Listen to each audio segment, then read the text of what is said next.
akcja kończyła się albo ja, albo on.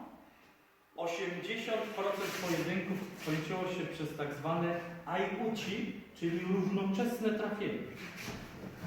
Że ginęli oboje lub jeden zostawał trochę lżej ranny, a więc jakby zdrowiał, to miał szansę jeszcze powalczyć. 80% jest aiuci. Dlatego jakby był bardzo pragmatyczny, który miał 2 miecze, więc 2 użył.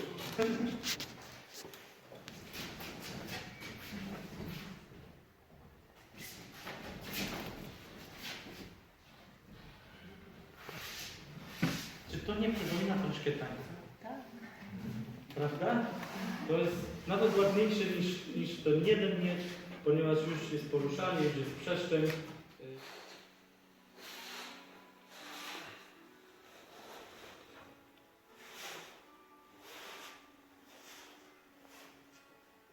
Hej! A Szymowi!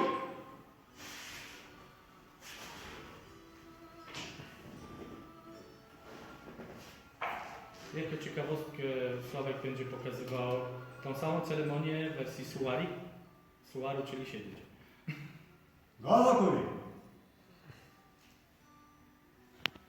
Zobaczcie, że oni jeszcze nie spojrzeli na tarczę. A to jest bardzo ważne na polu bitwy, żeby żaden młody samuraj nie wpadł w panikę, że już są tak blisko, jadą na kogoś.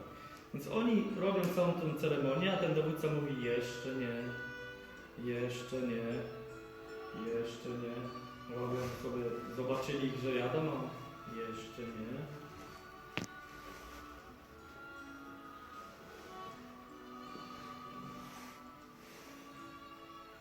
Yoga ma! Czyli kamae łuku, yugamae. Nasze by było ładuj.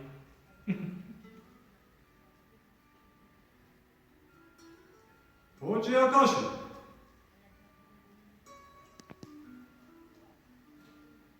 Nai-san!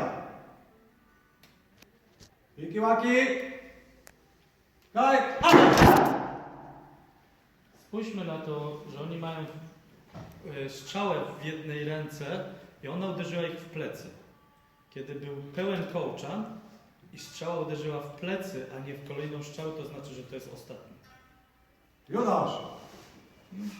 Ta ceremonia została teraz nadal jest praktykowana, a pochodzi to z wojny, kiedy w kołczanie były strzały i on tam pukał sobie, a to jeszcze jedna jest, to jeszcze jedna jest. To tak. Hazakuri! I jako ciekawostkę powiem, że kiedy to była ostatnia strzała, to istnieje w nomenklaturze japońskiej coś, co się nazywa yumiyari, czyli włócznia łuk, ponieważ mieli noże zapasem, które cięli cięciwe, zakładali na sam czubek i odpierali atak już tak z bliska. Kiedy odpadli ten atak, wyciągali następną cięciwę, zakładali i mogli kontynuować całą bitwę. Także taki duża grupa łuczników mogła naprawdę odeprzeć solidny atak. Uchi okoshi! Nai-san! Ikiwaki! Kai! Yodashi! Mosobidachi! Troszkę inne strzelanie niż nasze europejskie. Hoshiro Ayumiashi!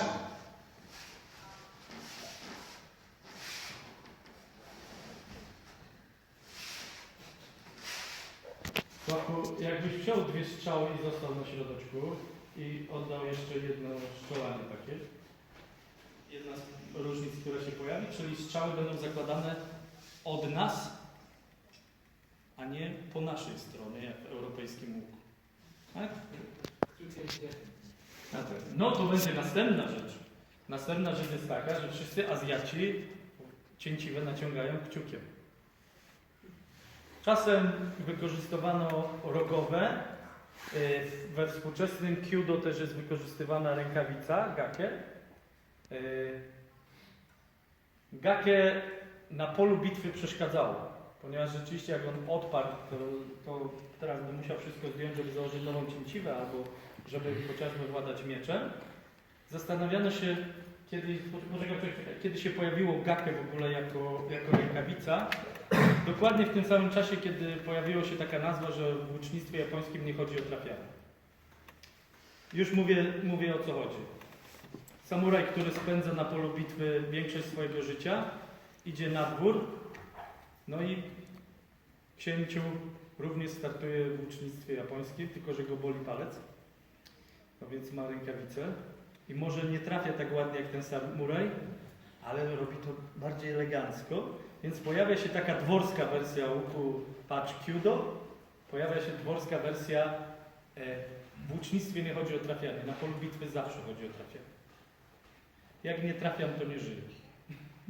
Ale on robi to tak, prawda, jak klocek, a księciu robi ładnie. Na ciągu też pewnie? Tak, na ciągu też oczywiście odgrywał rolę. Dobrze, teraz jest ten rodzaj innego naciągania niż jest ten kciuk, czyli Sławek podnosi, to jest to uchi okoshi Dai-san, to jest taki moment, w którym Dai-san, czyli wielki trójkąt, maksymalnie wszystko jest oddalone od siebie. To jest ten największy moment. Jak się przyjrzymy, to nadal obowiązują te same linie, które w mieczu. Łuk jest w siomen, strzała w mawasi, nogi stoją dokładnie w linii przedłużenia linii kesa. To jest ta symetria japońska, która wszystkie trzy linie muszą się wszędzie zejść. I teraz nie ciągniemy jak Europejczycy, tylko jak mówią Japończycy, 2/3 pchaj, a 1/3 tylko ciągnie. Czyli bardziej pracuje ta lewa ręka, która wypycha. Ikiwake, kai. O, i pojawiło nam się takie coś. Łuk w momencie strzału nie zatrzymał się tu, tylko się obrócił, aż uderzył w drugą stronę. Tylko Japończycy to wymyślili, ale przez to strzała jest pchana o taki kawałek duży. Tak? O taki kawałek, ona nie zatrzymuje się tu cięciwa, tylko ona jeszcze pcha strzałę. Z lżejszego łuku można osiągnąć większą przebijalność, bo dłużej strzała jest wypychana, więc wylatuje z większą prędkością. Coś, co zanim się złapie, to jednak troszkę zajmuje czasu. Zobaczmy, Sławek stoi, ładna linia kesa.